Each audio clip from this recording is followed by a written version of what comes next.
Mä oon 25-vuotias mies. Tää tapahtui mulle noin vuosi sitten mun uudessa asunnossa. Mä olin juuri muuttanut yksiöstä vähän isompaan, kaksikerroksiseen rivitaloon. Mun on hyvä sanoa tähän väliin, että mun vanhemmat asuu mun lähellä ja varsinkin mun äiti on todella helposti huolestunut. Ja kaiken lisäksi hänellä on muistisairaus. Oli talvi.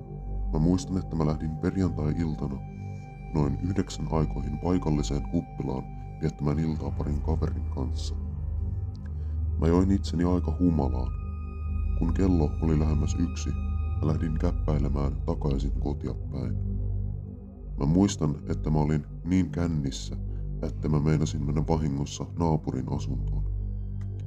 Kun mä vihdoin pääsin kotiin, mä menin keittiöön ja rupesin syömään iltapalaa.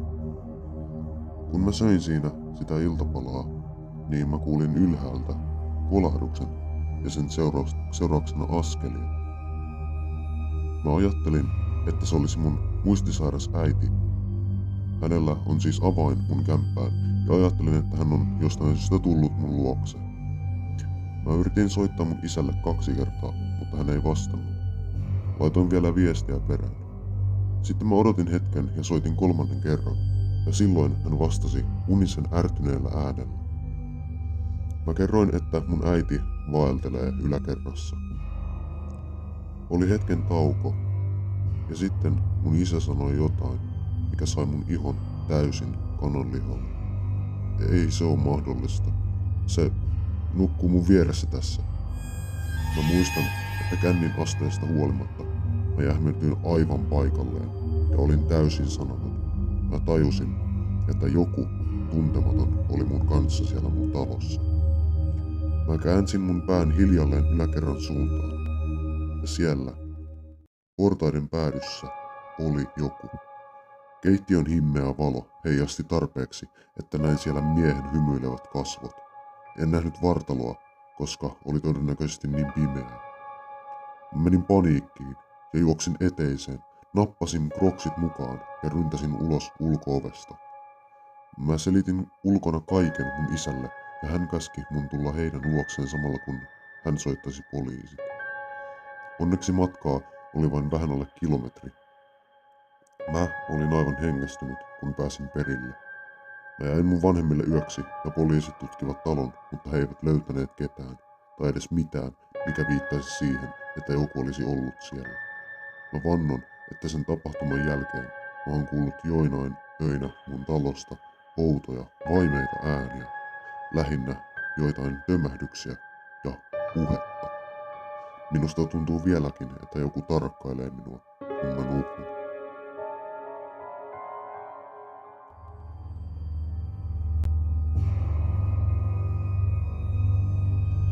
Mä olin yksinäni roadtripillä matkalla kotiin.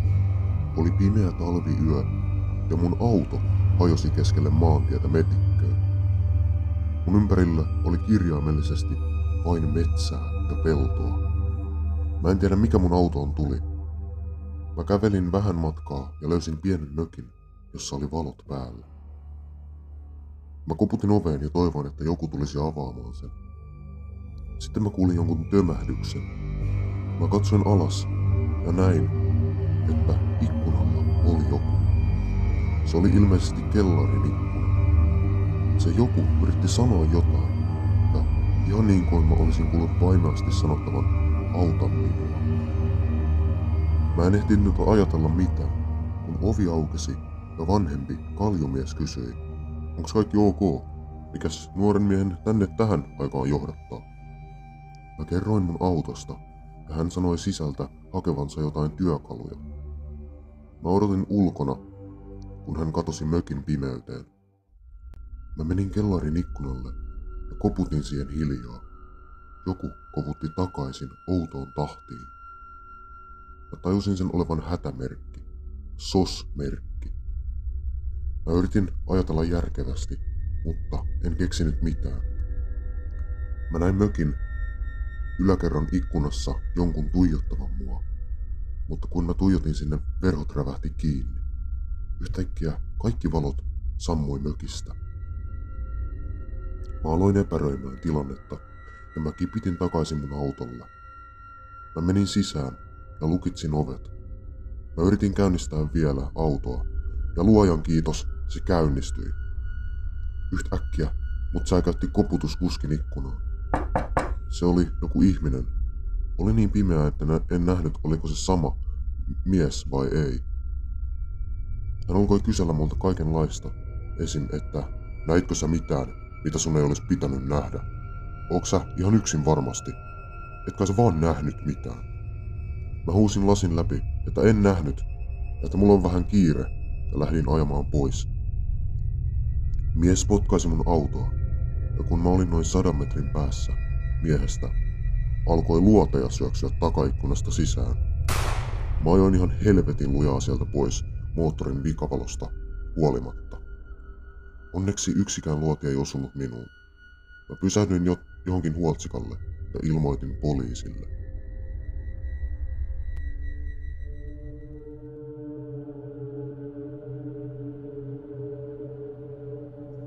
Mä oon kärsinyt unihalvauksista jo pitkään.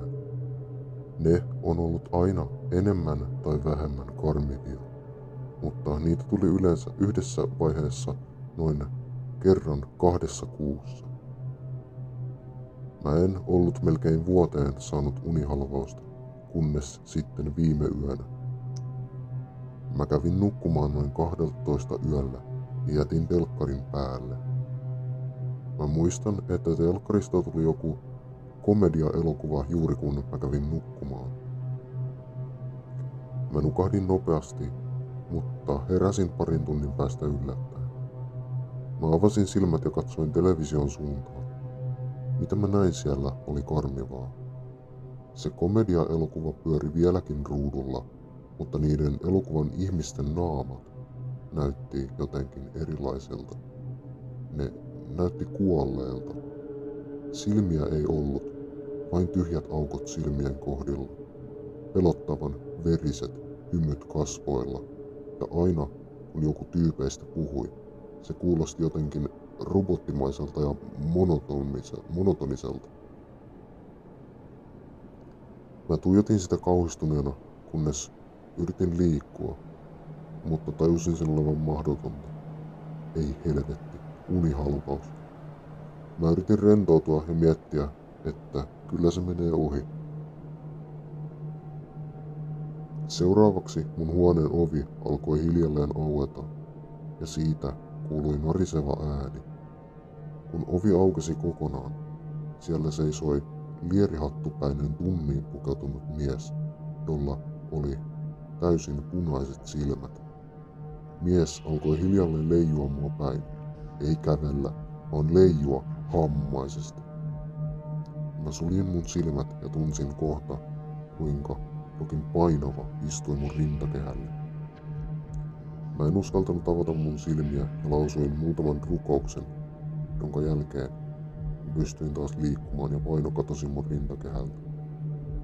Mä nousin heti sängystä pois ja olin kävelemässä ulos mun huoneesta, kun mä näin jotakin telkkarin päällä.